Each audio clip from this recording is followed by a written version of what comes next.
જો તમે tourist visa પર દુબઈ જવાનો પ્લાન બનાવી રહ્યા છો તો પહેલા આ જાણકારી તમારા માટે છે, કારણ કે હવે ટુરિસ્ટ વિઝા પર આવેલા લોકો માટે નિયમો કડક કરી દેવામાં આવ્યા છે। આ નિયમો જો કે પહેલાથી જ હતા, પરંતુ તેની અમલવારી હવે કડક કરી દેવામાં આવી છે। જો તમે દુબઈ જઈ રહ્યા છો તો તમારા એકાઉન્ટમાં હવે 60,000 રૂપિયા બેલેન્સ અને સાથે રિટર્ન ટિકિટ હોવી ખૂબ જ જરૂરી છે। યુએઈ પહોંચનાર ભારતીયના ખાતામાં 60,000 રૂપિયા અને રિટર્ન ટિકિટ નહીં હોય તો એરપોર્ટથી જ તેમને રિટર્ન મોકલી દેવામાં આવશે। તાજેતરમાં જ 10 ભારતીયો સાથે આ ઘટના બની છે। યુએઈના ઇમિગ્રેશન ડિપાર્ટમેન્ટનું કહેવું છે કે આ નિયમોથી ટુરિસ્ટ વિઝાના ખોટા ઉપયોગ પર લગામ લાગશે। ઘણા લોકો પાસે દુબઈ કે અબુધાબીથી રિટર્ન જવાના પૈસા નથી હોતા અને તેમને ડિપોર્ટ કરવા પડે છે। નવા નિયમ પ્રમાણે 1 મહિનાની વિઝિટ માટે 60,000 રૂપિયાથી વધુનું બેંક બેલેન્સ હોવું જરૂરી છે।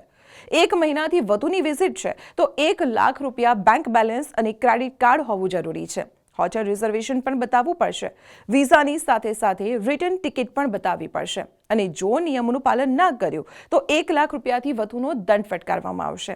તો આવી જ મહત્વપૂર્ણ ઇન્ફોર્મેશન માટે આપ જોતા રહો સંદેશ ડિજિટલ।